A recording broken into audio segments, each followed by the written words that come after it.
think and say, stay away, oh stay away. And tell me do you wanna, tell me you wanna stay. Oh do you wanna stay? Oh do you wanna stay?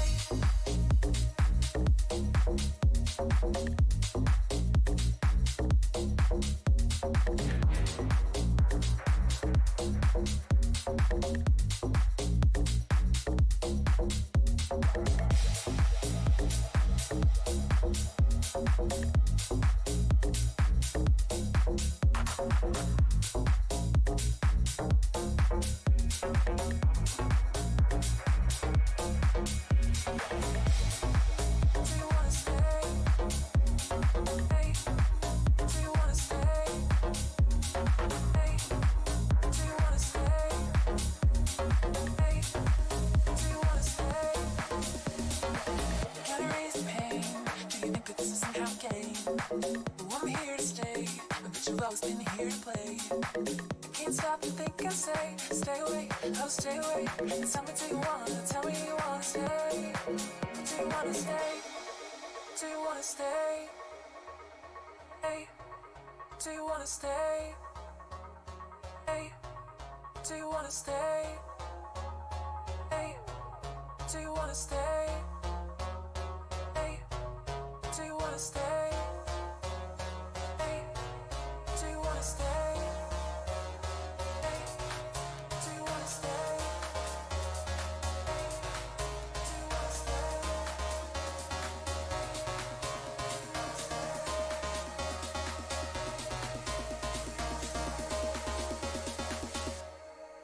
Do you wanna stay?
Wanna stay?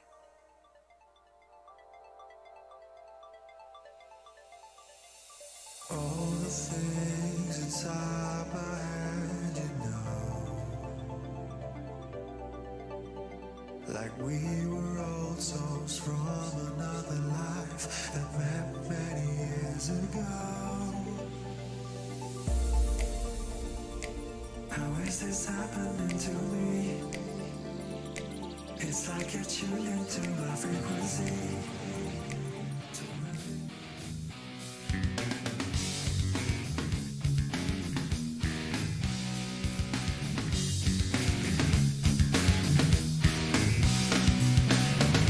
Well, I heard you crying loud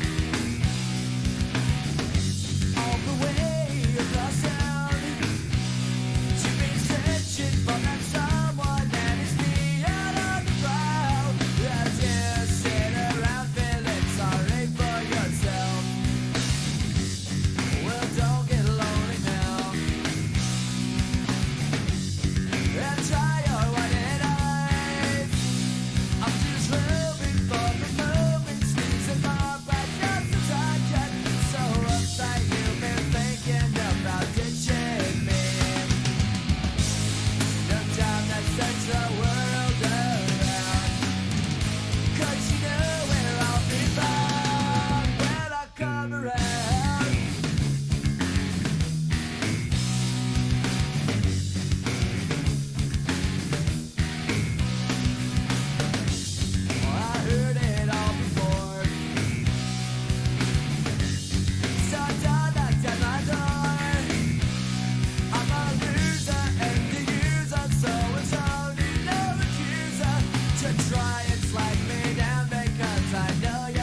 taking care of yourself is not a luxury.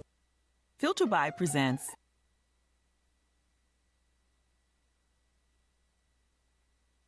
Do you have the time to listen to me whine about nothing and everything all at once?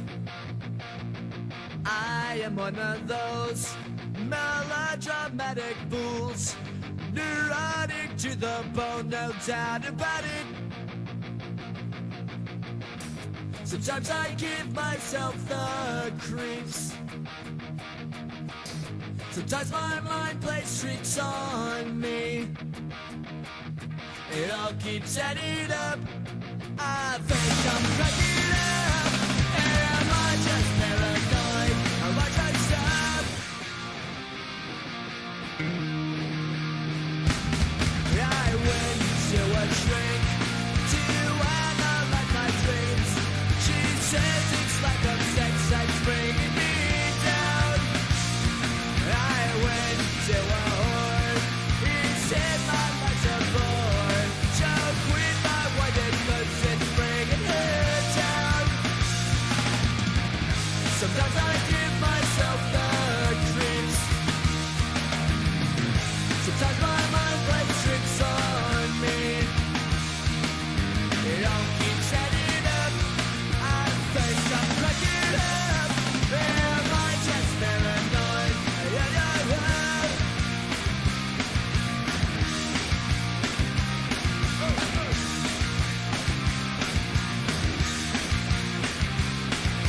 Grasping to control, so I better hold on.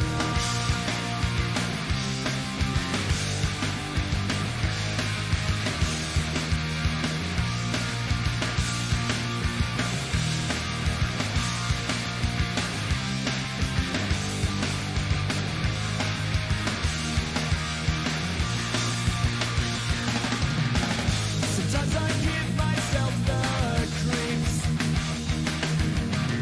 Sometimes my mind plays tricks on me. It all keeps adding up. I think I'm cracking up. Am I just paranoid? Am I just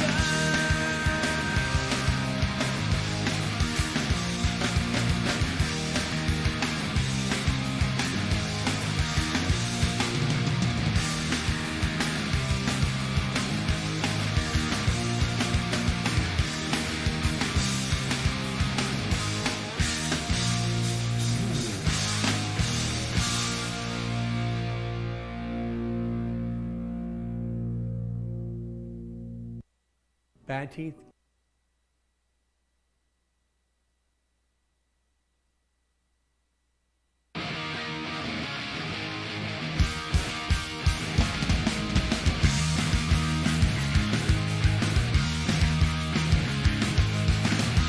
Mother, can you hear me whining? It's been 3 whole weeks since that I have left your home. This sudden fear has left me trembling.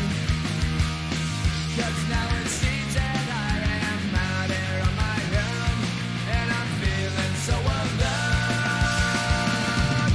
I have to turn to the black streets and the broken homes. Some call it sun, some call it nights. I wanna take you through a wasteland I like to call my own. Welcome to paradise. A gunshot rings out at the station. Another urchin snaps and left dead on his own. It makes me wonder why I'm still here. But some strange dreams and it's now feeling like my home, and I'm never gonna go. Pay attention to the crowd streets and the broken homes. Some call it some call it nights. I wanna take you through a wasteland I like to call my own. Welcome to paradise.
Welcome to paradise.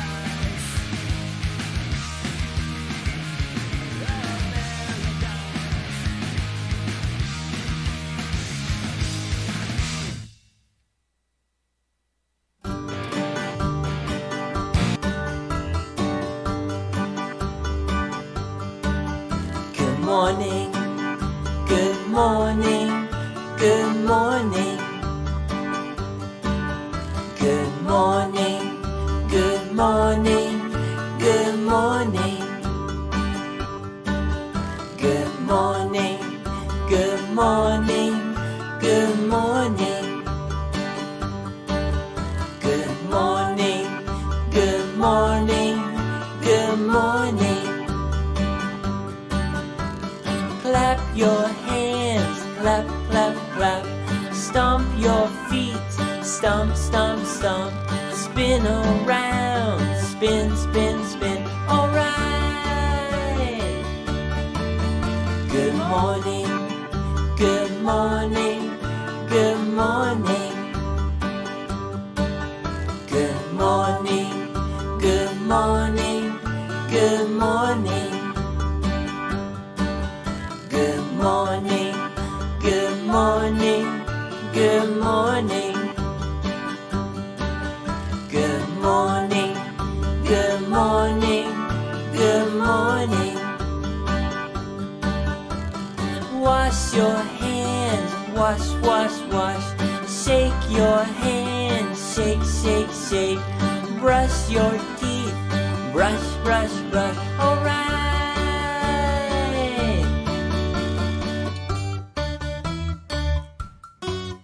Good morning.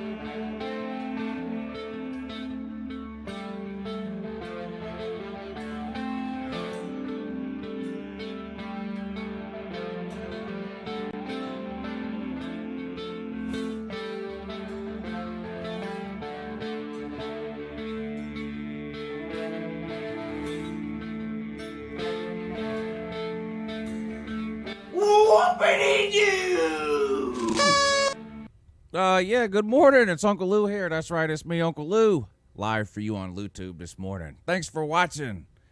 I really appreciate it also. And too, welcome to the morning show with me, Uncle Lou, and BVD, who will be joining us soon. And yes, we will let him tell the story. For those of you that did not tune in to BVD's show last night, you missed something.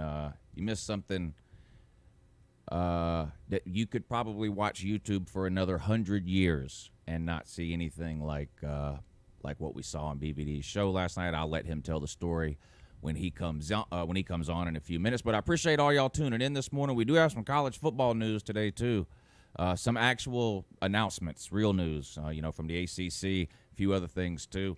We're going to get into that as well. Sports Expert 101, thanks for tuning in this morning. Mike Reiser, Christy, TR Sports, Celine Driver, RB Smata, Neo, Rob Dog, Nick DTV, BVD, Bob DeBarner, Mike Reiser. I think I said that already. Anyway, appreciate all of you tuning in. Good to have you here this morning on a Thursday. That's right. We were off yesterday, but we're back today. And we appreciate all of you tuning in. We do this show 4 mornings a week right here on the live channel, Monday, Tuesday, Thursday, and Friday at 8 a.m. Uncle Lou After Dark, Tuesdays and Thursday nights at 10 p.m. That's the college football call-in show. Make sure you check that out, too. I'll be on tonight at 10 o'clock. Once the season starts in 30 days, August 29th, we have the Saturday morning show that we do during college game day. And I think I'm going to add a Saturday night show like a wrap up show that I'll do live when the primetime games wrap up around 10:30 or 11 every Saturday night. So that'll be those two shows will be coming in about a month. Good morning, BBD. Hey, good morning, buddy. How are you? Oh man, I couldn't be any better. So thanks for asking. How was your 3-day tattoo? I mean, your 3-day vacation? It was less than miraculous, but I disagree. finished up that way. Okay. All right. Well, the floor is yours. Go ahead. Tell the story, because there's No, go ahead with the news and stuff. no nobody Right. cares about that now. So you gotta do this now. Then we talk. Probably. Then we talk the news. Yeah. Okay. There might be one or Alright. two people in here who didn't watch your show last night. So go ahead. All right. Well, I will try. All right, because I can't guarantee you that I won't get emotional. Because I'm a big pussy that way, you know. So, Ryan Hinkie can kiss my ass. Last night we start my stream, and a few minutes in, somebody named Chewy Louie shows up in the comment section and says, "Hey, BBD, I have a question." I said, "Sure, go ahead." He says, "Does July 14th sound familiar to you or ring a bell to you?" I think is the way he put it. And I thought of a dozen different things. Couldn't think of anything. I'm not going to drag this out too very long. You guys can go back and watch the stream last night, the last 30 minutes of it. So he finally gets around to basically in a roundabout way telling me, "I finally found you. Go check your Facebook Messenger." And I go check my Facebook Messenger, and let me make sure I don't mess up exactly what he said. And there's also someone else in the comments verifying this. And I'm thinking all the time after the Sarah Walker thing, this is all a troll job. You know, there's no way this is true. I look at this message. It says, "Hi, Keith. Sorry to message you so late." This came Sunday night or early Sunday morning at like 12:30 in the morning. I hadn't seen it. "Hi, Keith. Sorry to message you so late. This is going to sound very strange, but according to Kitty Research, you are my father. Don't worry, I'm not going to ask for anything. I have just always wanted to talk with my biological parents, just to learn about any health issues, and I always wondered what y'all looked like. I clearly favor you more. I understand if you don't wish to respond, but I figured I'd give it a try." And then he started, last night, started texting me. And in the meantime, the girl that had this child 31 years ago was in the stream also saying it's true. I couldn't believe it. I was like, "There's no way this is true. This is a troll job, blah, blah, blah." I said, if you're real, if this is not a troll job, Kitty, send me a picture of yourself." She sends me a picture. It was her. I still think it's a troll job. I'm like, this is the most amazing troll job ever. And, well, long story short, as it turns out, it was true. We gave up a son for adoption 31 years ago. My mother and I wanted to fight to keep custody of him, but she said, her and her mother said, "No, we'll fight you tooth and nail on it." And me and my mom talked about it for days and finally decided that it would be better for the child to go ahead and give him up for adoption rather than fight with her and have to deal with her for 18 years. And so last night, and I've told the story on here before about this happening years ago. And I've always, said in my heart, hopefully one of these days, this young man will try to find me. And 4 days ago, he found her. Weird story how that happened. I can't even fathom how to tell you how that happened because I'm not sure that I understand it myself. This was a sealed case. Nobody, even the kid, really was supposed to be able to find out about this. And he's been looking for me for 18 years. 18 years, man. Can you imagine? And he found me last night. And of course, just go back. Just when we get done here this morning, go back and watch the last 30 minutes of last night's stream. I challenge, I challenge anybody to find anything even similar to that anywhere on YouTube. It's like Lou said, you could watch YouTube for another 100 years, and this will never, you'll never find it. It's crazy. It's amazing. I've slept, I think, twice last night for 2 minutes, and I don't know what else to add to that, Lou. It's just been an amazing. Well, 12 I'm going to hours. ask you a few questions, and I'm going to tell you, like I told you last night, that that none of your business is an appropriate response to any question that you don't want to answer. So don't feel like you have to. We know you're an open book type of thing, but and I'm going to ask some questions I already know the answer to from last night, but people in here might not. Questions I think a lot of people might have. So he's not angry, bitter, none of that stuff, right? He's Not like you even- said, been looking forever. He's happy to find you, and it was a pleasant conversation. It wasn't a "why did you do this to me" thing. No, we talked for me and him and her talked for talked for an hour and a half last night, and he his exact word was, "I don't have an ounce of resentment for either one of you." Yeah. And this is odd, I think, or not odd. I don't know. All three of our names start with a K.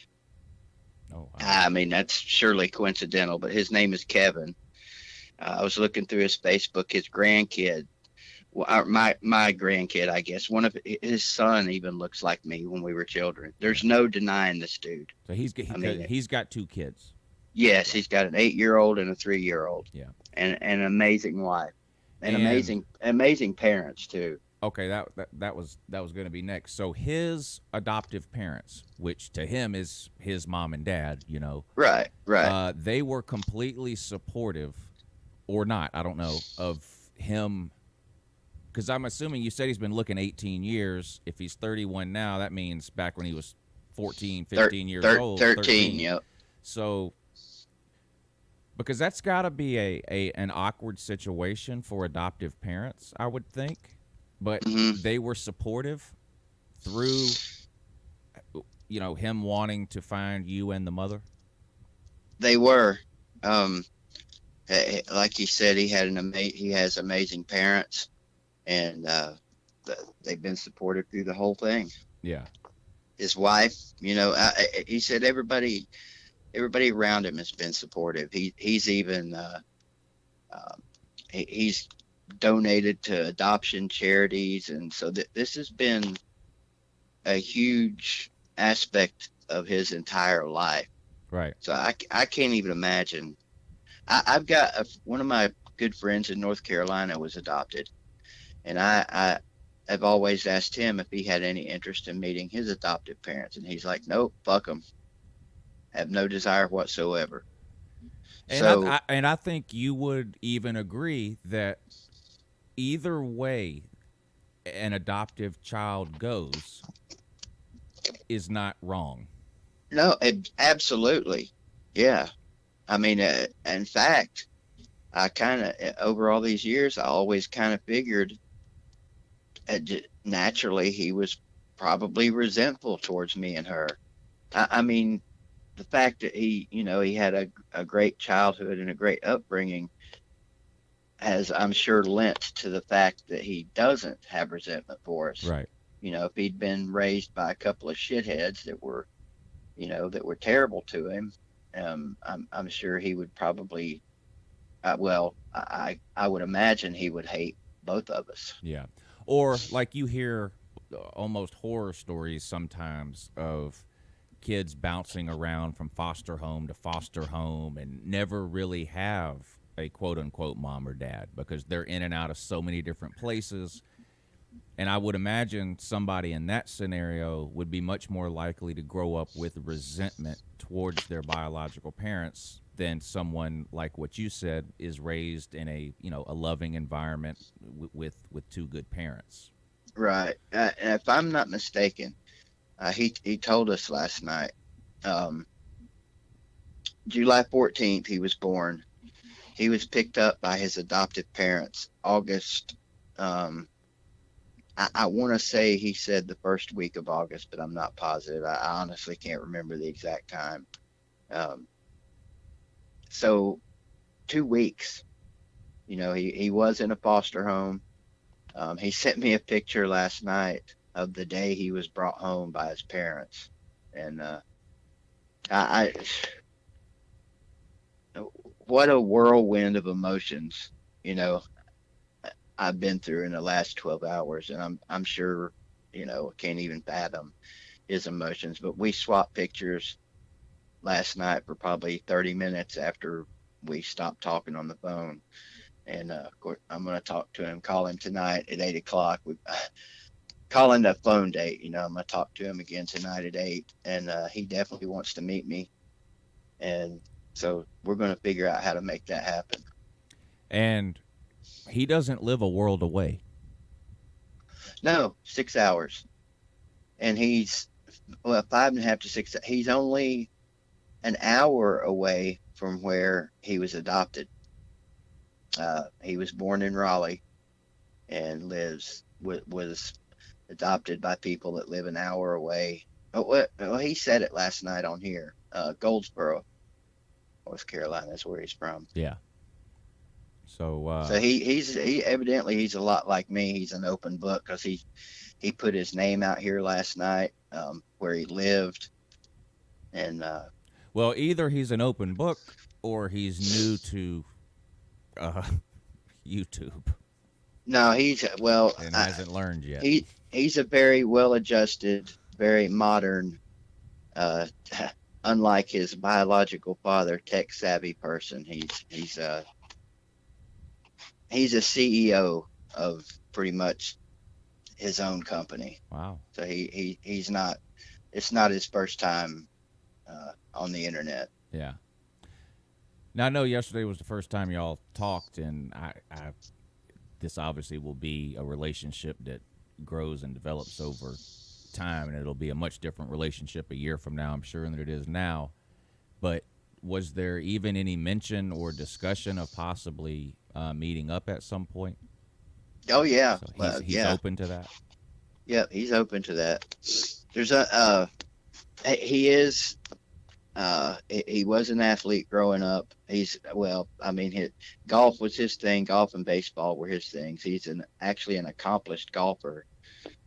His son, who is 8 years old, is already an accomplished golfer, but with national honors even. And I forget where I was going with that. But yeah, there's definitely talks of us meeting. Yeah. And he's evidently got a lot of questions, and because I told him last night, look, if ever at any point you feel like I'm bugging you, because I've definitely got a lot of questions and going to want to talk to you a lot, I said, just let me know. And he said, no, if anything, I'll be bugging the crap out of you. So yeah. He's, I'm sure, loaded with 31 years of questions. Speaking of questions, and again, none of your business is an appropriate answer, but did your daughter know that you had a child that you had given up for adoption, and does she now know that that child has found you? She does. I had told her. I don't remember how long ago I had told her, but after I got off the phone with him last night, I texted her a picture of him and said, who does this look like? And she said, that's you when you were young, right? And I said, LOL, no, that's your half biological brother. And of course, I immediately got a phone call and told her about it last night. So she's excited and ready to hear the story today. I'm going over to see her today and help her take her some things for her apartment and help her do some things around her new apartment. And so we'll be talking about that today. Yeah. Um. uh, Did I answer your question? Yeah, I yeah. answered your Yeah. question. Yeah. You Okay. did. You did. A crazy story. And only made crazier by the fact that this sort of played out in real time on a BVD live stream. You know, do you wish you would have seen the Facebook message on Sunday and talked to him without it being on a live stream, or how do you feel about that part of it, that it You know, happened with everyone watching, kind of?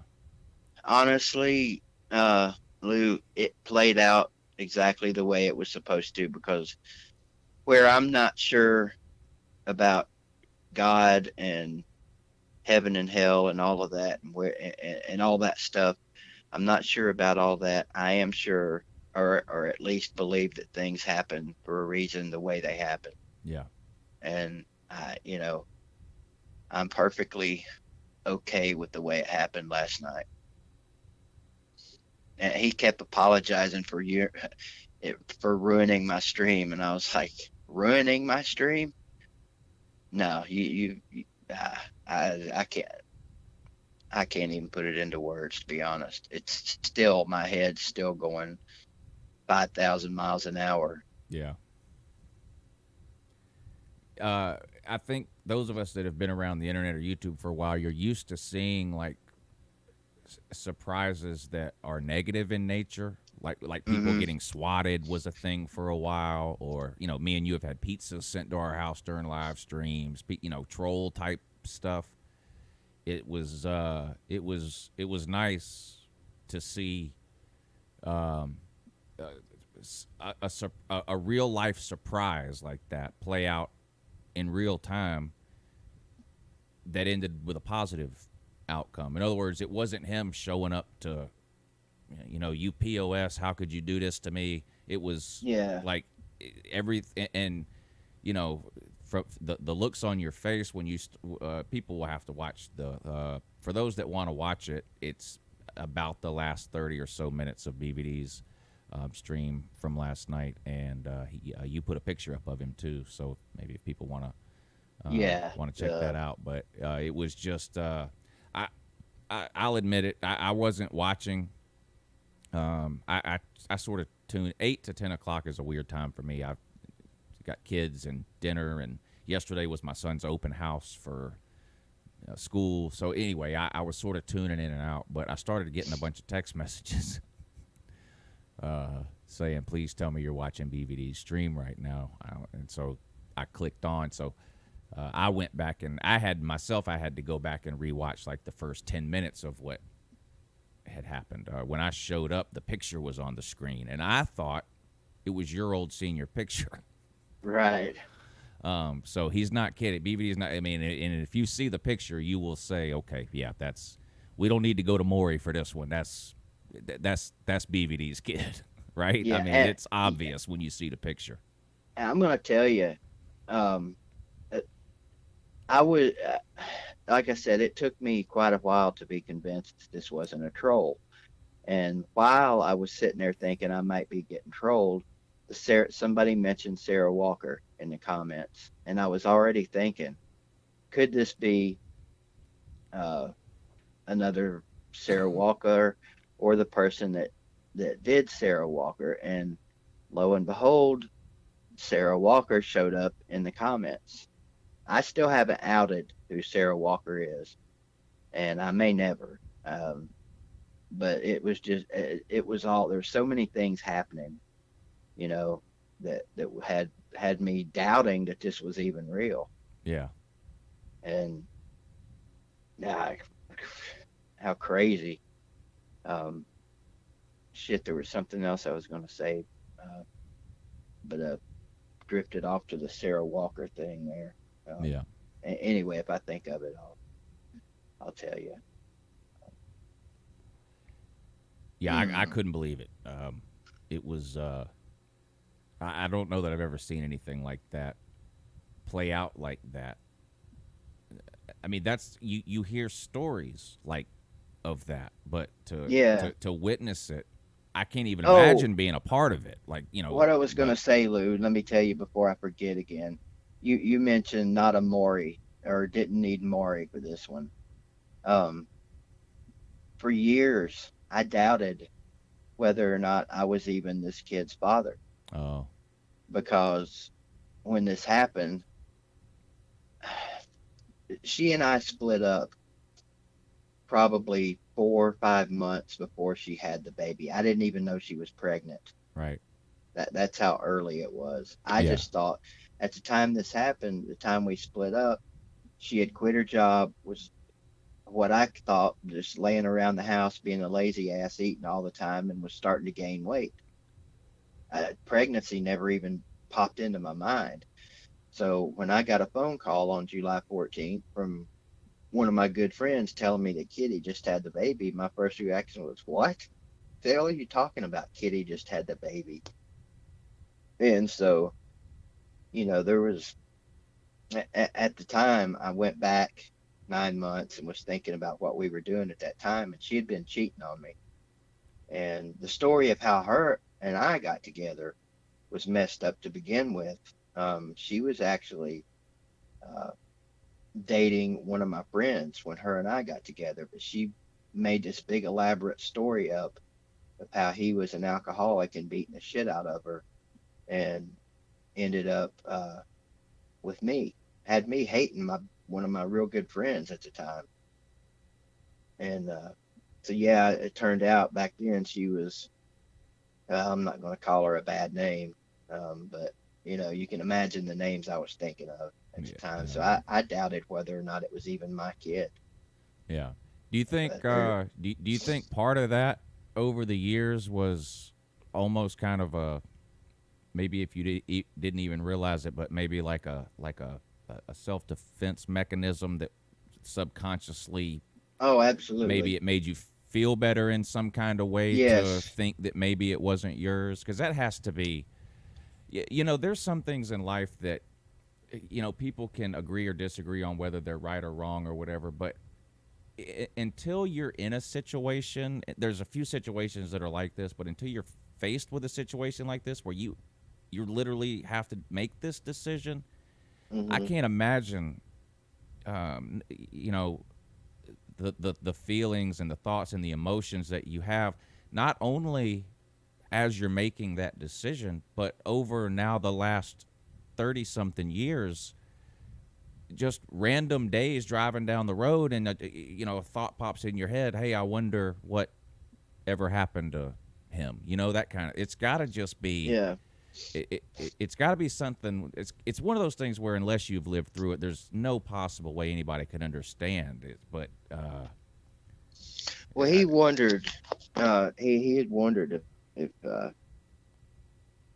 obviously if we'd ever thought about him or anything like that. And I always thought it was July 15th was the day he was born, but July 15th uh, was actually, I believe, the day my friend called me. It was actually, uh, she had him late that night.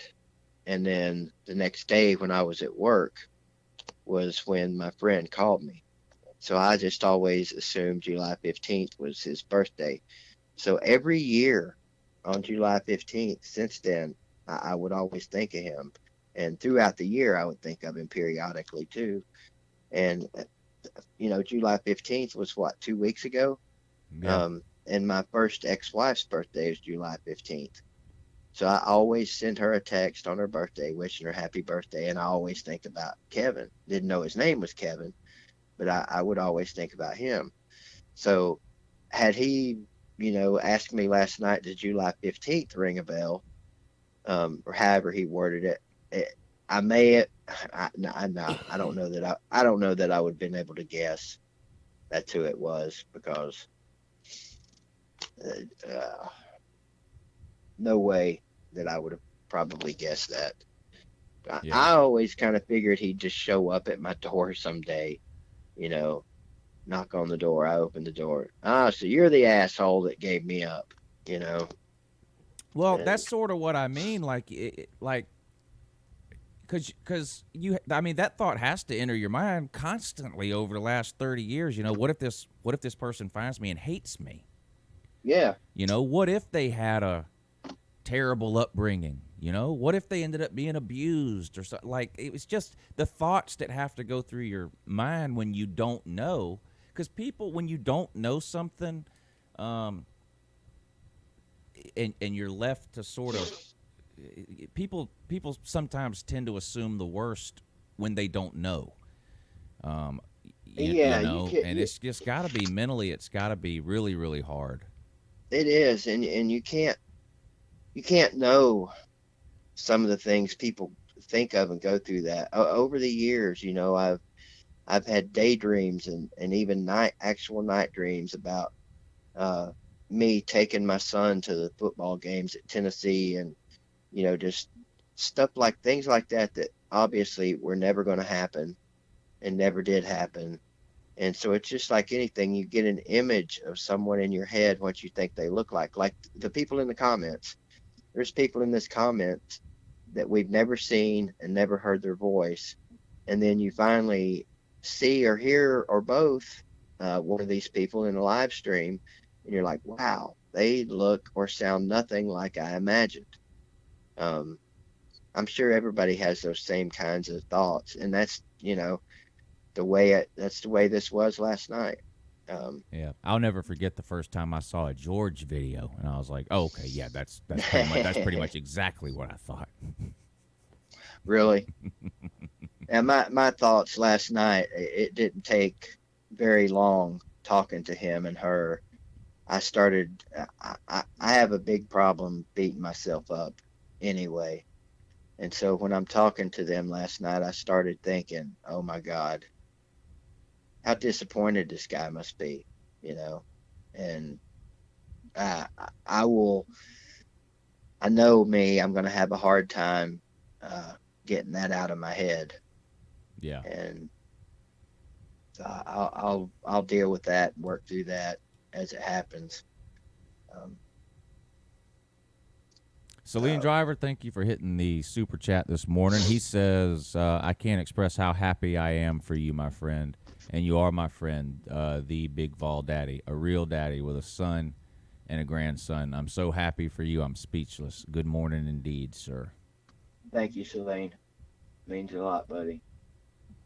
And Rattlehead has hit the PayPal link this morning. Thank you, Rattlehead. He hit it actually right before the show started.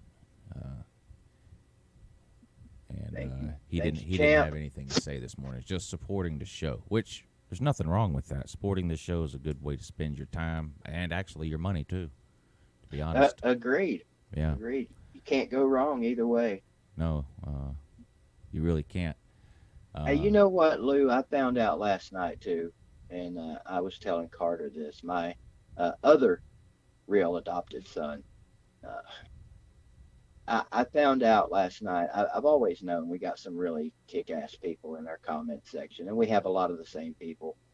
And every live streamer says it. You know, I've got the best comment section on YouTube. And last night, I've rewatched the last 30 minutes of that stream probably half a dozen times again.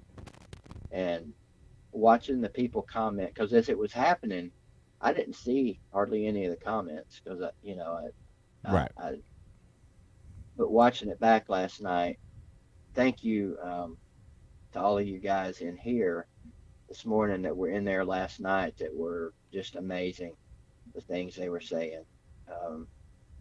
Few shitheads, but that's to be expected. Yeah. But just to go back to our little turd boy Camel Toes talks about how we don't have a community here. I challenge anybody anywhere on YouTube to find a better community than what we've got right here Yeah. on the morning show and over on my channel. It ain't you ain't finding it. There is nobody better.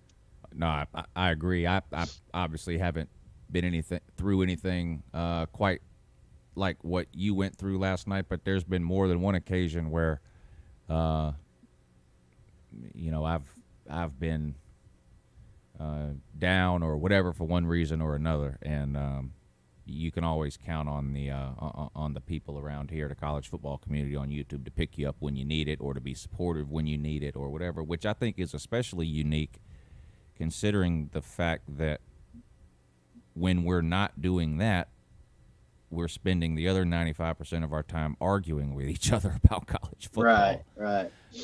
But like you said, the vast majority of people here know when it's time to turn that off and Yep. and you know, lend support, whether it's the passing of a family member or you know, something like your situation from last night or whatever the case may be. So like me and you both say it all the time. The college, you know, the best comment sections on YouTube are these college football comment sections. Yep. It's not even close.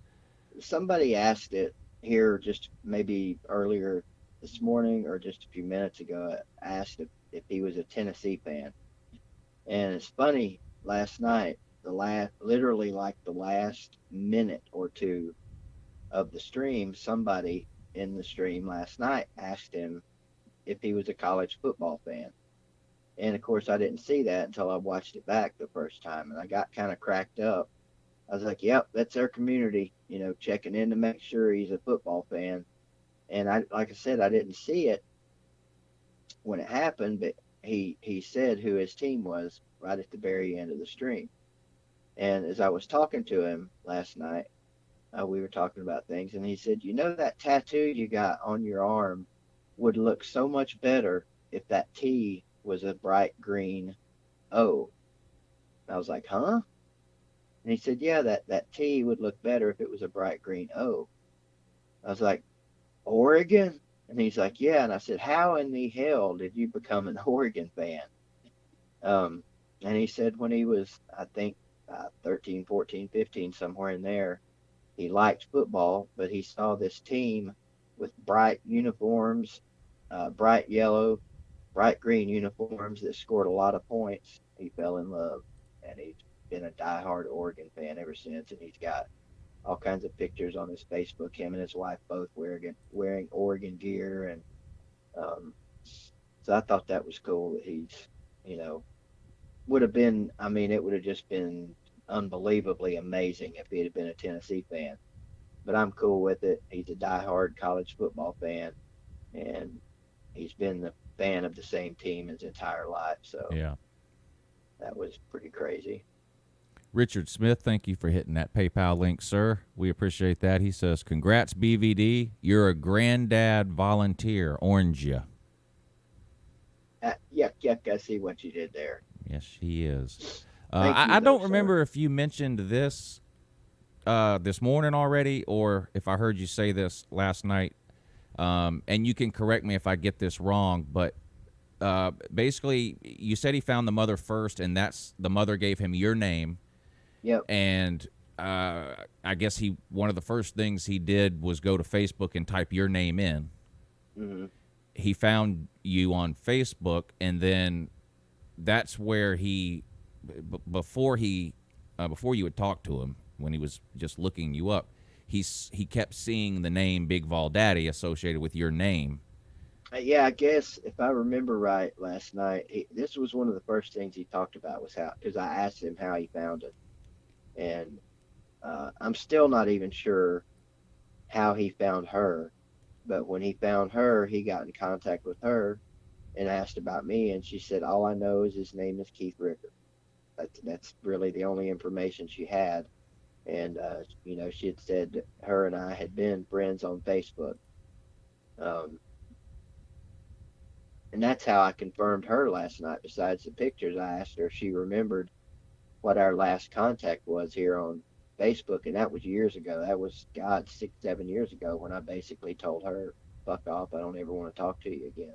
Right. Um, uh, so yeah, when he looked at the Facebook thing, I guess on my hell, I don't even know. My Facebook has me as Big Ball Daddy or BBD, and he tried to get in contact with me, by sending me that Facebook message to avoid having to do it like it was last night. But I guess he had thought that I saw his message and was just ignoring him. Even last night, after he came in, he said, I saw you reading everybody's comments except mine. And I thought you had already read your Facebook message and were basically in a roundabout way saying, I don't want to know you, I don't want to deal with you, which, couldn't have been farther from the truth. Right. And that had to have been something, just like you've probably thought over the years, I wonder if he hates me or whatever. That was probably something that he had to consider before he decided to contact you. Like, what if he doesn't want to have anything to do with me? Oh, I'm sure there's not a single scenario any of us could think of that didn't go through his mind a Right. thousand times. When he had kids, what was going through his mind when he had kids? Oh, yeah. You know, I mean, geez. Now, what did he think about the fact that his biological father is a YouTube here we go. superstar? We didn't even discuss the whole YouTube thing. Hmm. That'll probably come tonight, when he asked me for my autograph. Right. Right. I probably should write down some of the 90,000 questions I've got for him, but I think instead I'm just going to let him dictate how things go. Yeah. What does your daughter think about your whole YouTube thing? Just She in general. doesn't. I mean, if we run into somebody, like occasionally around town when she's with me, we'll run across somebody that recognizes me and she'll just laugh. And I don't think she's ever watched 5 of my videos. Is she ever embarrassed? Like, maybe her friends know you have a YouTube channel and she's like, oh, God, or like, what? Nothing like that? If she has, she's never said anything about it. Yeah. My daughter's, Kayla is Kayla. They definitely broke the mold when they Right. made her. She's so indifferent to things that most of us pay a lot of attention to and care a lot about. For her, it's just like, yeah, I'm doing me, don't really care what you think. Yeah. Well, an amazing story and what appears, at least for now, to be a happy ending. He's okay towards you. You're okay towards him. Y'all aren't very far away. You're both open to meeting and getting to know each other better and developing a relationship and all that. I mean, I don't think the story could be any better. Than it is. I don't know what else anyone could possibly hope for in either of y'all's situations than the way it's played out. So I'm happy for you, obviously, but I'm happy for him too. It's got to be a difficult decision to make as even as the adopted child, of whether or not to sort of even try to find your real mom and dad, and then you make that decision and then it works out. And anyway, it's just if I was in either your situation or his situation, I would hope that my story worked out the same way y'all's has so far. It just appears to be It's really good. nowhere near any of the scenarios I envisioned. Yeah. And I'm still not sure. I'm still honestly not really sure exactly how to feel right now. I mean, I'm obviously elated.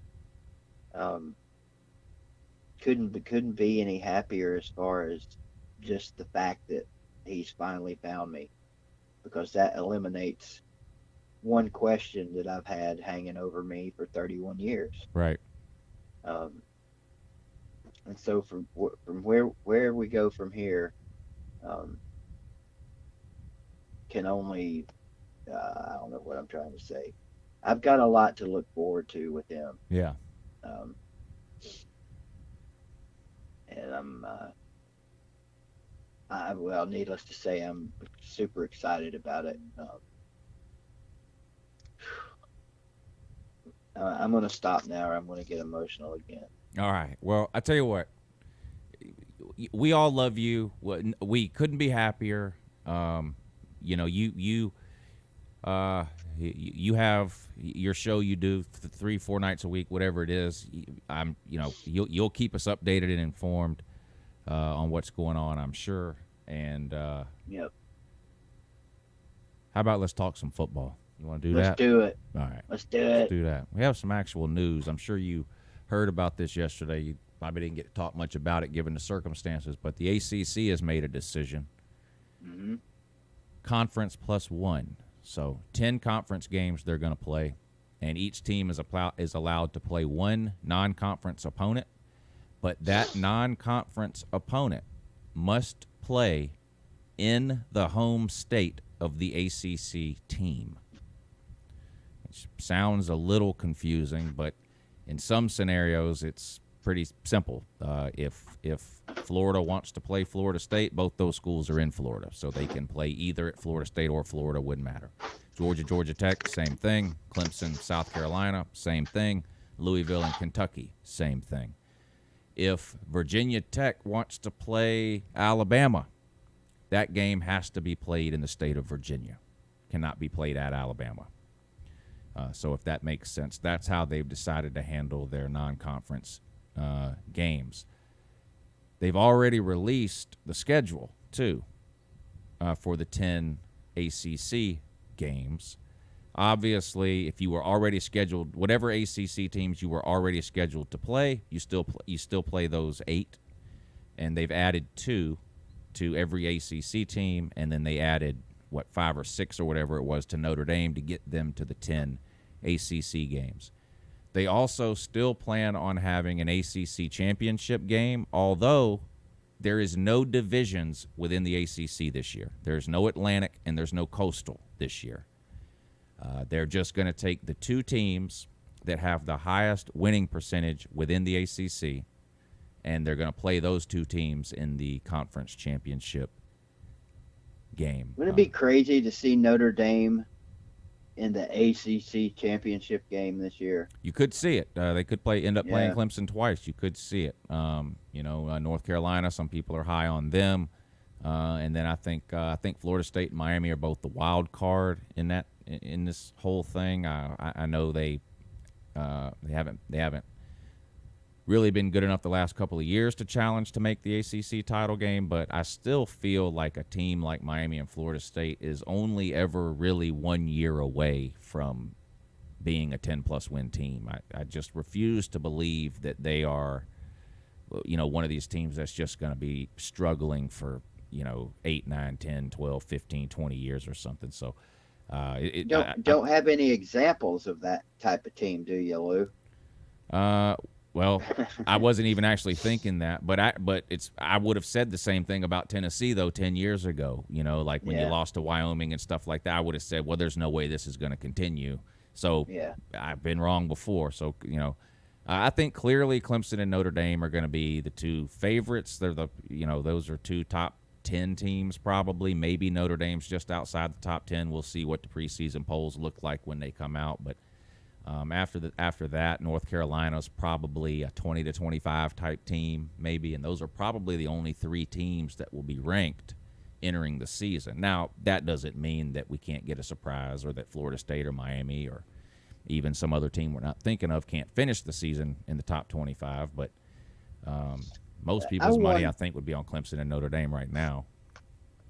I wonder, Lou, the 3 Chick-fil-A games, Florida State, West Virginia, Virginia, Georgia, UNC, Auburn. I wonder if there's any possible way. I don't think West Virginia, or I don't think Virginia and Georgia are going to be able to work anything out. But No, that let's game's say, off. Because right. if Georgia Tech would be the team that would play Georgia if Georgia plays an ACC team.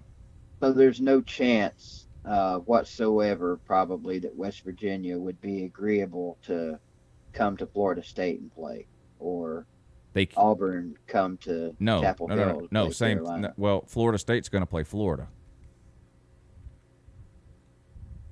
not West Virginia. What? No, as a non-conference game. Florida State versus Florida is a non-conference Florida. game. Yeah, that's right. My bad. So, Shit, I mean, so the Georgia the only Virginia possibility is Georgia Auburn and Virginia North game's already Carolina. been canceled. That game's been canceled. They canceled it yesterday. Georgia Virginia's canceled. Sure, that breaks your heart. Yeah, well,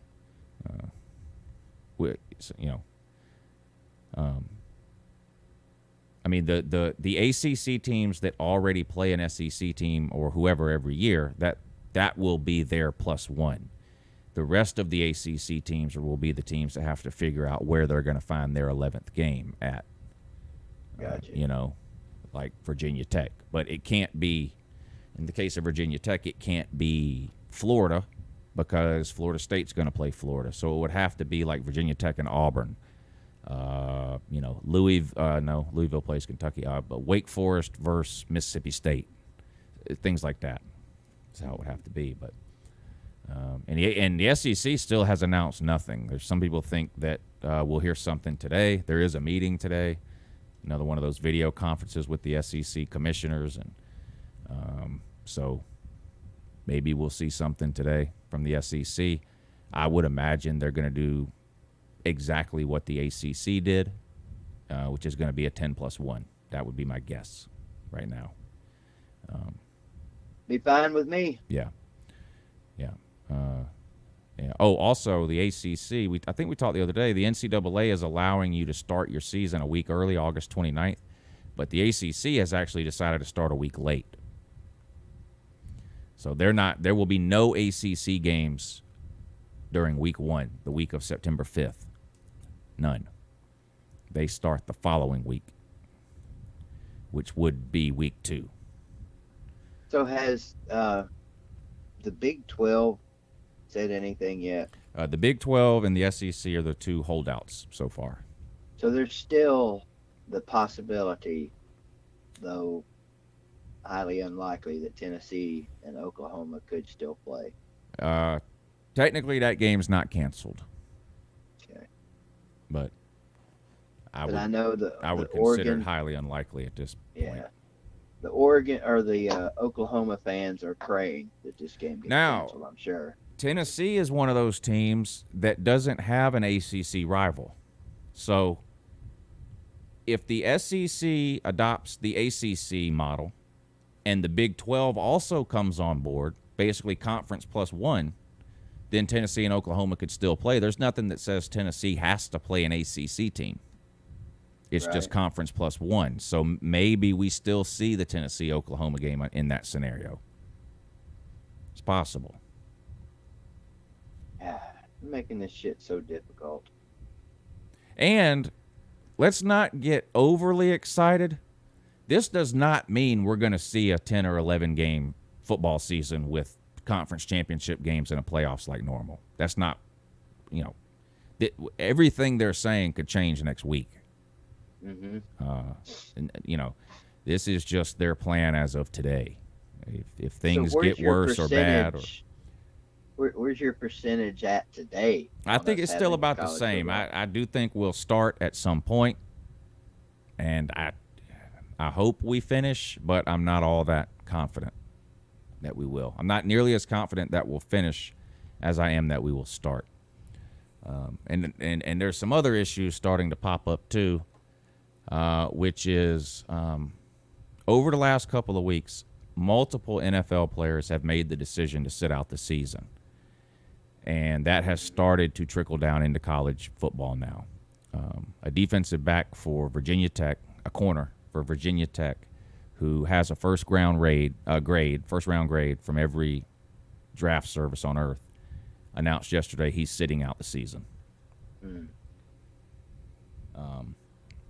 There's a big article up on ESPN about it, and they have quotes from other anonymous players who didn't want to be identified that are saying there are a lot of players talking about sitting out.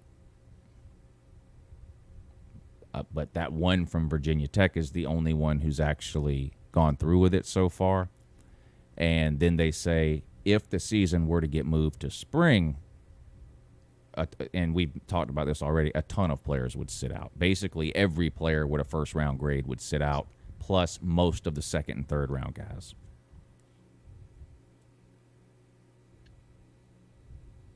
Shit. I was going to ask you something, and there it went again. Poof. Where the Big Ten, what was it they had initially said? They're doing conference schedule only. Yeah, they're doing conference only. 10 games? The 10 games? I can't remember. They normally play 9. I can't remember. I don't know if they've announced they're doing 10 or if they're sticking with the 9. I honestly can't remember. Maybe somebody in the comments section knows if they're going to add a 10th game or just stick with their original 9. The SEC and the ACC have to add 2 games to get to 10. So, like Tennessee plays all 6 East teams, right? Then you play Alabama. That would be your 7th SEC game. And who else do y'all play this year? Arkansas? No. Yes, Arkansas, yes. Okay, that's your 8th SEC game. Yep. If the SEC does what the ACC did, you have to add 2 more West teams. Give me Ole Miss, and who else sucks over there? Have y'all played Texas A&M yet? Yes, the epic several overtime games a few years ago. Okay. Down in College Station. We played them last year, and that was the first time we had played them, so I know they haven't made the entire round yet of playing everyone, Yeah. but I had forgot if y'all played them or not. I think that might have been the second time we'd played them in recent memory anyway, because we played them in the bowl game, in the Cotton Bowl several years ago. Yeah. I don't know if you heard, if you were in the beginning of the stream last night, but apparently things have changed again for high school football up here. I don't know if they have down there, but our governor has given the okay for high school football to go on as scheduled. Games starting on the 21st. Pad practice even possibly being allowed starting in the next day or two. So if that holds, Yeah. Our governor Bill Lee had a big deal on that, and I was just getting ready to read the article last night when this whole thing happened with Kevin, and so I never got to it. But apparently that's what's going on. They're gonna try and have a full regular and playoff schedule. Yeah. We'll see. Hey, as far as I know, nothing has changed in the last week down here. They had a meeting, the board that governs Georgia high school football, and they voted unanimously for a 10-game season with playoffs, that's the normal season down here. So, Well, this had something to do, and if there's anybody in here that's familiar with all of this, they can correct me or add to it. But he's saying that kids are very it's highly unlikely that these kids can give this to each other, and in turn can't give it to adults. And I don't know. I guess that's why I need to read the article. Somebody was trying to explain it to me yesterday, and I was like, huh? Since when is this thing not easily passed? yeah. I'm gonna try and find that. Georgia already plays Alabama and Auburn this year.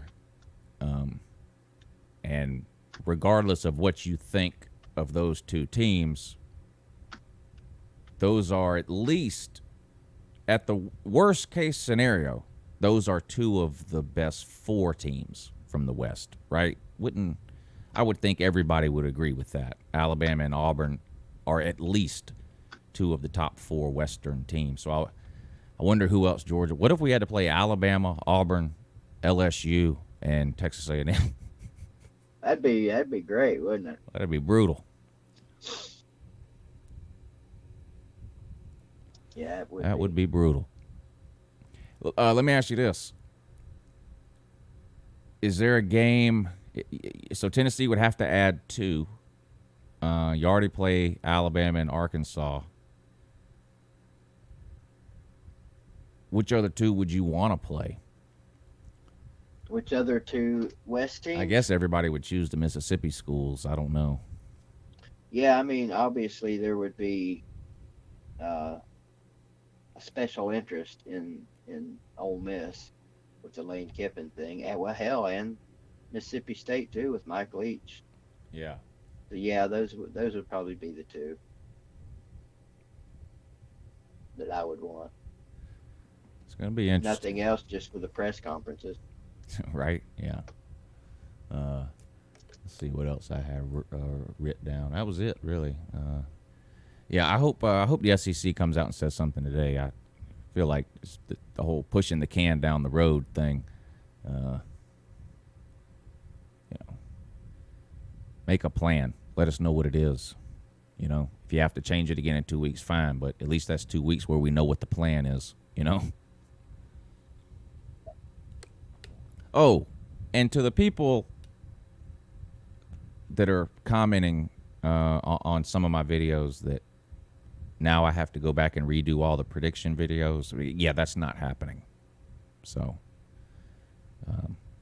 Your best case scenario, what I will do once we know for sure the season is starting is maybe the week before that, I will do a video where, like, I do one ACC video where I say, okay, I had Clemson going 12-0. Here's their new schedule. This is what I think they're doing now. And I would do the whole ACC or something in one video. I'm not redoing, it takes me 3-4 hours to do one of those.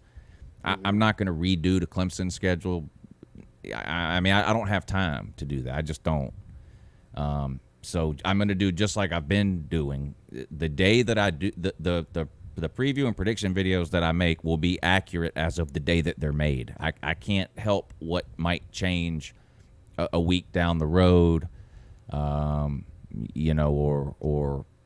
whatever. Like, I think the next one up is Kentucky.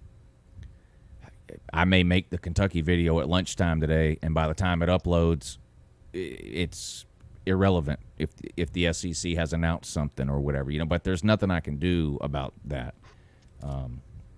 I just have to do the best I can with the information I have when I sit down to make the videos, but there's just no way I can go through and just completely redo all those videos. There's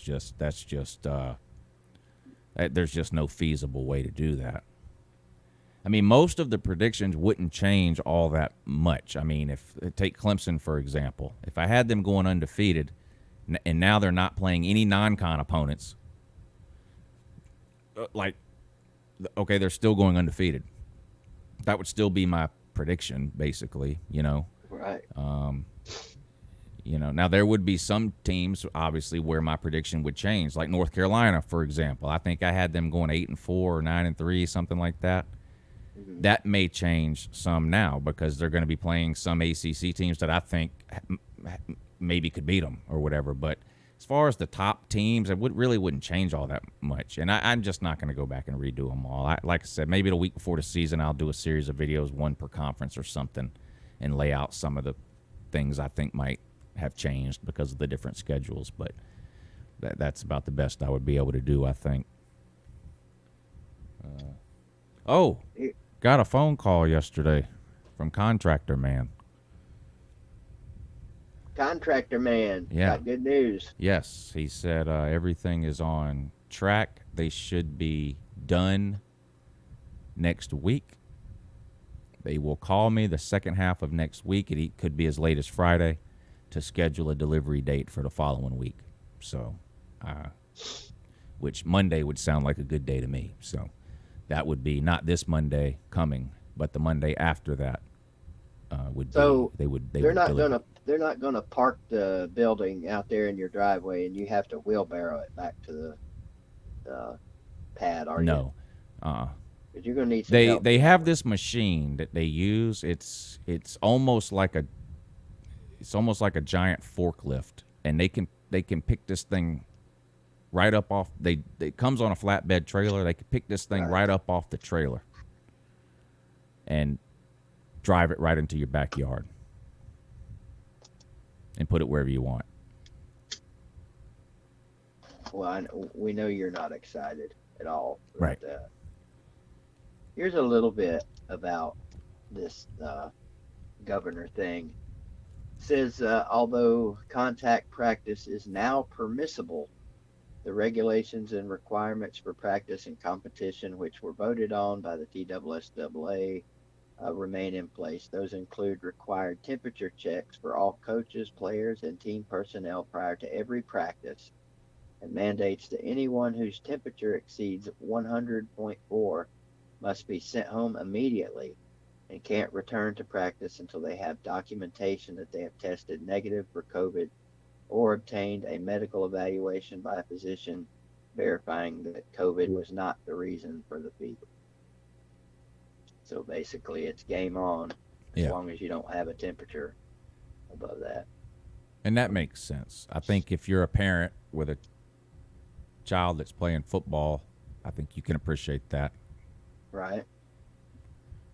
So. Same for all contest coaches, players, team personnel, officials, administrators, and fans must have their temperature checked before entering a facility. No one whose temperature measures 100.4 or higher will be admitted. A symptom checklist must be posted prominently at each entrance that spectators see before they enter. So, there's something, again, there was something yesterday in there about kids not being nearly as susceptible to this as adults is one of the reasons why he's made this decision. Yeah. I think I mentioned this the other day, but for like the last month, as far as just school goes here, they've been saying we're going to do regular school. You can choose to send your kid or you can choose to teach them from home. And then 2 or 3 days ago, they changed their mind. And now what they're going to do is if you want to send your kid to school, they only go 2 days a week based on their last name. So basically half the kids are going to go Mondays and Wednesdays, and the other half are going to go Tuesdays and Thursdays. Right. And that's for 5 weeks, I believe. And then they're going to reassess, once. So, they didn't just come out and say we're going to do that all year. But that's the case basically for the first 5 weeks. And then when it gets close to the end of that 5 weeks, they'll reassess. And if they feel like they need to keep doing that, they'll keep doing it. Or if they feel like it's maybe a little safer to just open up regular, then that's what they'll do. So 2 days of school for the kiddos here. We met some people, a couple from Georgia Monday when we were getting the tattoos, and we were talking about school, and they said, in Georgia, they're not letting kids go back to school. And I was like, well, that must be a county to county thing, because I got a buddy that lives in Augusta, and his kid, they've got an option there. And she's like, well, we haven't heard about that. Yeah, the governor here didn't mandate anything one way or the other. And there's a lot of this going on, a lot of passing the buck going on. We're seeing this even in college football to some extent. No one really wants to be the one to make the rules. They want to leave everybody wants to leave the decision to whoever is right below them, So like, even with the president, he leaves it to the governors. And then the governor says, well, I'll leave it to the cities. And then the cities say, well, we'll leave it to the county. And then the county says, well, we'll leave it to each individual school.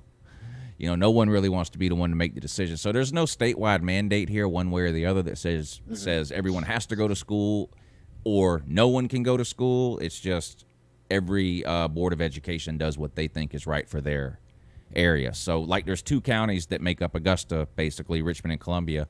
Richmond County has delayed the start of their school till after Labor Day. So September 7th, I guess. Columbia County, which is where I live, is starting on time, but the kids are only going 2 days a week. And there'll be no homeschooling on the 2 days that they don't go because the teachers are teaching the other half of the kids in school that day. You know what I mean? It's not like it was when in the spring where they shut the whole thing down and then they had the teachers doing online every day because there was no kids at school. The teachers are going to be there every day. So they have students every day. So like, for example, my kids are going to go on Tuesdays and Thursdays. Well, on Monday and Wednesday, they don't have homeschool because their teachers are teaching the other half of the students that are in school those days. So they're going to give like a lot of homework basically. So the kids are still supposed to do school stuff on those 2 days, but it won't be supervised instruction, technically homeschooling. It's more like busy work and homework, And then on Fridays, everyone's just off. 3-day weekends here. And a lot of people here are upset, a lot of parents, because, people work. And you had a plan that you gave everybody 6 weeks ago, and now here you are 5 days before school starts, and you're telling these parents your kids can only come to school 2 days a week. So these parents that both have to leave the house to go to work every day, they've basically got 1 week to figure out childcare for 3 days a week, that their kids are going to be home now. So it's a tough situation for a lot of people. We're lucky here. I work from home all the time, and Mrs. Lewis still working from home with no return date in sight. So we're lucky here, but, most parents leave the house every day to go to work. So a lot of upset people here. Going to be a lot of headaches for a lot of parents coming up. Yeah. More so than usual. You been watching any baseball whatsoever, Lou? I watched some the first 2 days. Like they had like that Thursday where there was just one game, the first game, and I watched 4 or 5 innings of that. And then the next day I watched a couple of innings of the Braves game. Other than that, I have not watched any. Yeah, kind of funny. Leading up to this, I'll take any kind of sports. Right. Give me anything. Baseball announces they're going to start. I'm all excited. Can't wait to watch me some baseball. Haven't watched a single inning. Well, I'll say this. Watching the highlights on ESPN. Have you seen or heard about the new extra inning rules? No. Oh, man, they're great. It sort of reminds me of the college football overtime model. In extra innings now, when your team comes up to bat, you get to start with a runner on second base.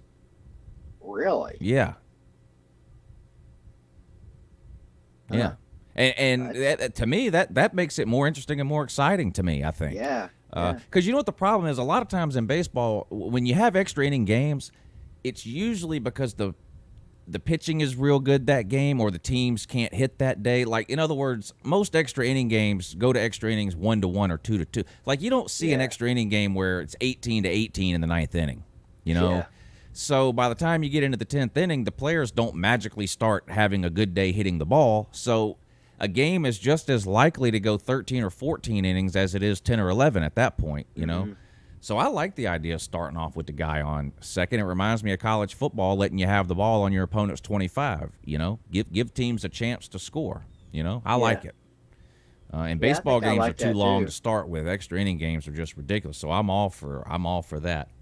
I hope that's something they'll keep. They got several changes that they've implemented in baseball since it's a shortened season. I guess they decided, since it's a pretty much a messed up season anyway, any ideas that we've had, let's just go ahead and try them all, Yeah.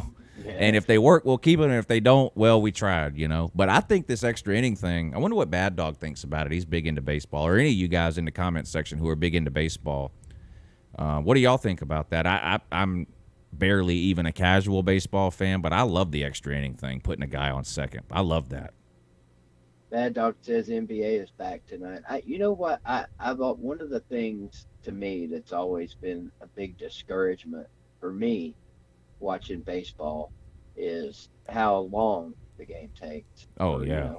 Yeah. I've always thought, and especially here lately, that they should put a pitch clock in, kind of like a shot clock. Oh, that would be great. I would love if they would do that. I'm curious, Bad Dog, what you think about that, implementing a pitch clock in baseball. I don't know what it would be, 20 seconds, 30 seconds between pitches. I don't know what would be a good idea, but I wonder if MLB's ever considered that. Have you seen any not coaches? What are they called in baseball? Managers. Have you seen any of the video where the manager comes out to argue with the umpire this season? No. It's hilarious. They have masks on and they're 6 feet apart.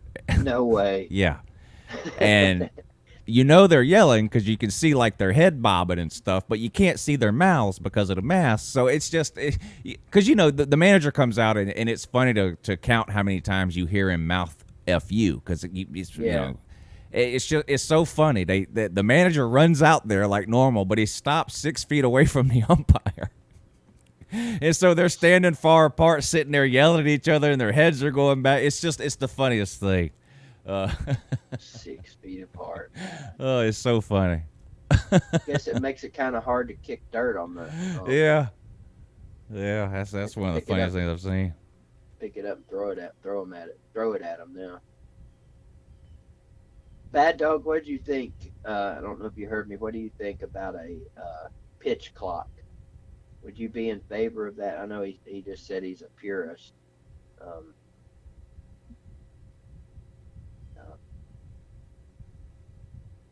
I think both leagues are doing designated hitter all year too this year. I believe so. After a week, we have no undefeated teams left. Everybody's got at least one loss now. So, for all you fans out there hoping your team would go 60-0, that's out the door. Not gonna happen. I still think it's funny too that the NBA told the worst 12 teams in the league, your season's over. Don't even bother coming down to Orlando. Just don't even show up. So they're playing with only like the top 20 teams or whatever. They told the worst 12 teams, just forget it. It's funny to me. That starts back tonight. Don't know if I'll watch any of that either, to be honest with you. Got too much good stuff on Netflix and TV. Have you been watching The Last Chance U? I know. No? Uh-uh. Have you never watched any of them, or just haven't gotten to it? I've never seen an entire season of Last Chance U. I just didn't like it. Did you just not like it, or I've never seen it. I don't know. not even an episode? I've seen the episode I'm in. That's it. Oh, I think you'd like it. I mean, hell, you love football. Have you seen Outcry?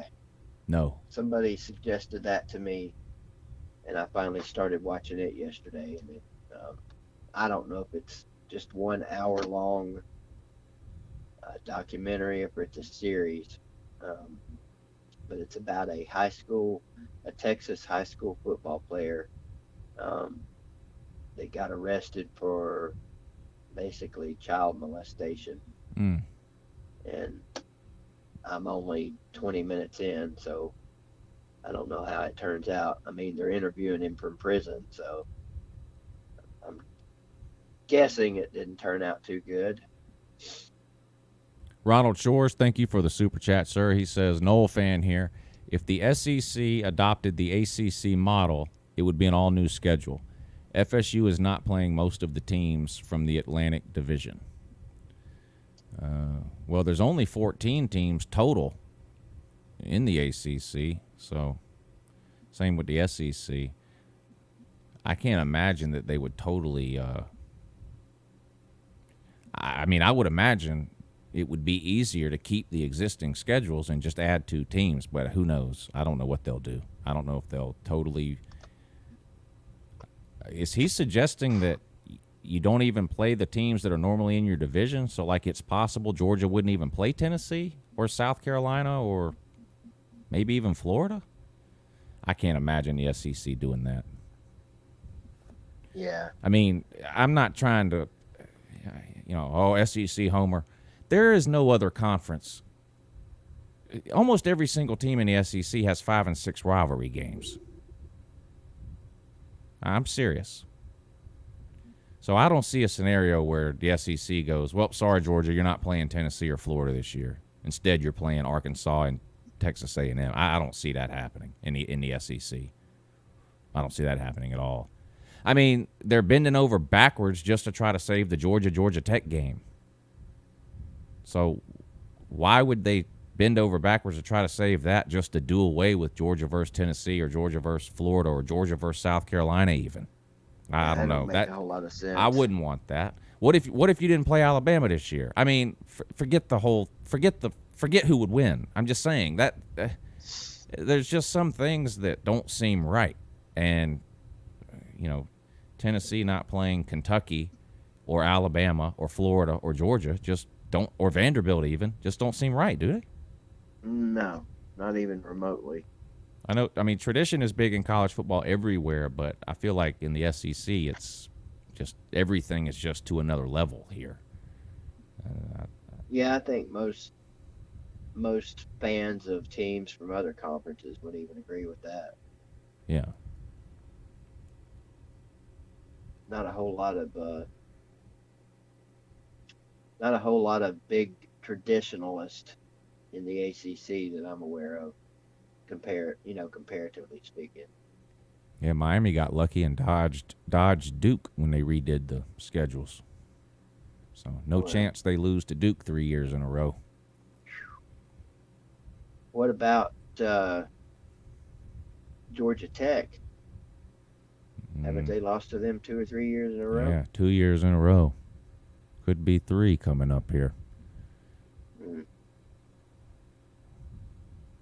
I mean, the reason the ACC doesn't have divisions this year, which has now caused some teams not to play other teams within their normal division, is because they added a 15th team. And so there's no way to even out the divisions. You'd have 7 in one, 8 in the other. The SEC doesn't have that problem. The SEC has balls and a backbone. There's zero chance they're letting BYU piggyback on the SEC this year just because they're an independent with no conference to claim. That's an ACC issue, not an SEC issue. The SEC, I'm confident, would keep the 6 division games, the 2 West games that are already scheduled, and then add 2 additional cross-division games. So they couldn't keep their divisions and add Notre Dame and put Notre in one division and Dame in the other, huh? No. But that makes sense now why the ACC had to scrap the division games, because there are no divisions because there's 15 teams. The other reason they did it is because if some games may end up being canceled and you just can't reschedule them. So by not having divisions, you don't have to worry about trying to crown division champs to figure out who will play in the ACC title game. You're just going to take the 2 teams with the best records within the ACC and put them in the title game. So it's great. You got a 10-game ACC schedule. It's very possible you only play 7 or 8 of those or less. And if they wanted to, they could still then have an ACC championship game because you don't have to worry about having division champs. Yeah. But as far as what the SEC would do, I would, even if the SEC says, okay, we're going to do away with divisions and just take the 2, best teams for the SEC title game, I still can't imagine a scenario where they say, but Auburn's not playing Alabama this year or LSU. Or Georgia's not playing Tennessee or Florida. I can't imagine that. Are there any games, any of the early games that have been still scheduled to go off? I know we had the 3 Chick-fil-A games. Were there any other early games like that? I don't really know what you mean. Well, the season's regular supposed to start September 5th, right? August 29th. Okay. Yeah, I'm confusing myself now. August 29th is week 0. September 5th is week 1. How many games were in August 29th? There was originally 5 or 6, but now you could have 50. Okay. because anybody that wants to can schedule a game August 29th now. I mean, no games have been canceled other than non-con games involving Pac-12, Big Ten, and ACC teams. That's it. So, like Tennessee, Oklahoma hasn't been canceled because the SEC and the Big 12 haven't made any decision or announcement. Nothing's been changed or canceled other than what's been announced. Is that what you're asking? Yeah, I think so. I'm not even sure where the hell I was going. I think with you that. asked a question. It sounded like you were asking what games are being played instead of asking what games aren't being played. Yeah. And as of right now, there's and thousands of games that are being played. There's only a handful that aren't. I was thinking, I had my dates mixed up, and that's what was messing me up. Slim. Look at this guy. All he does is talk about Miami. Must be a closet fan. Just a hater. This guy just hates Miami. Must be a closet Miami fan. He said Miami was going 9-3. Clearly a hater. Some idiot in the comments section earlier while you were telling the adoption story, so I didn't want to. I had to basically put my hand over my mouth, but some mouth-breathing ne'er-do-well in the comments section earlier said Derek King is the next Cam Newton. Never mind the fact Cam Newton's like 6'6", 260 pounds. Derek King's like Kyler Murray's size and with less of an arm than Kyler Murray. Well, and I like just- Derek King. I like Derek King. I Maybe think he he'll have a just good year meant- at Miami. But he ain't no damn Cam Newton. That might be one of the dumbest things I've seen this week. Maybe he just meant that he's the next quarterback to have a shitty year for the Panthers at some point and end up in New England. I'm Surely not that's even. what he meant. I'm not even going to embarrass the potato that said that, but they're still in here. In fact, they have a comment on the screen right now. If that narrows it down, but maybe they want to out themselves and say who it was, and they can admit it themselves. But that had to be one of the dumbest things I've seen this week.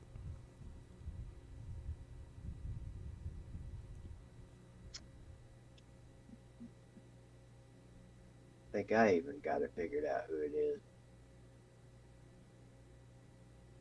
Slim Potato Lady Canes. Nope. Wasn't even a Miami fan that said it. That's what made it so bad.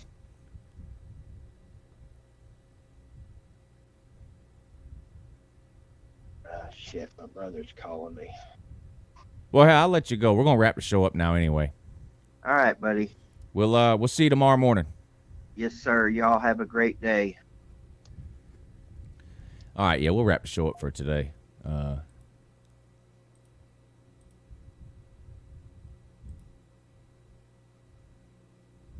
Probably. Appreciate y'all tuning in, though. If you were expecting more, there was a lot of news, and if you're expecting more football talk, the thing with BVD last night was unbelievable. So clearly, we had to talk about that today. Waikiki, thank you for the super chat. He says, "Isn't every Miami fan a closet fan?" There are still a few brave enough to poke their head up from time to time. I think there's 25 Miami video makers on YouTube. I think every Miami fan on earth has a YouTube channel. Slim might be the only one that doesn't. Well, Dennis Wilson, but I don't think he could figure out how to go live anyway.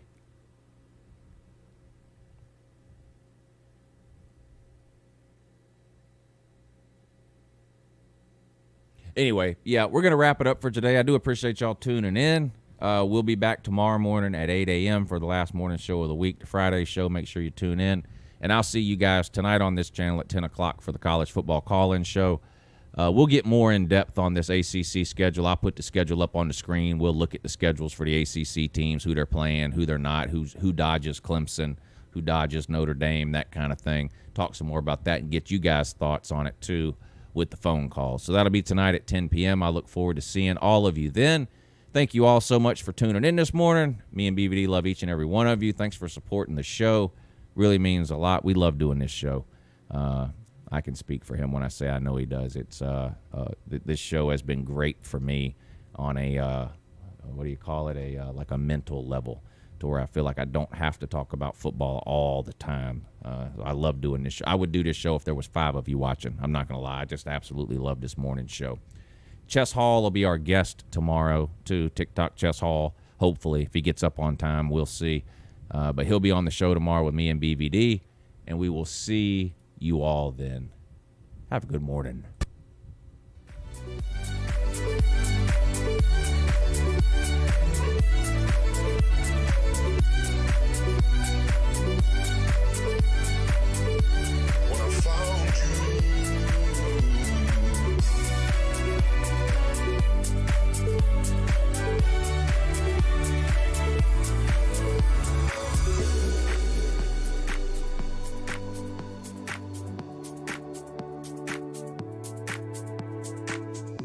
I saw the tears in your eyes, they got me burning up inside when I found you. Another slide upon your face, you gave it all with joy and grace when I found you.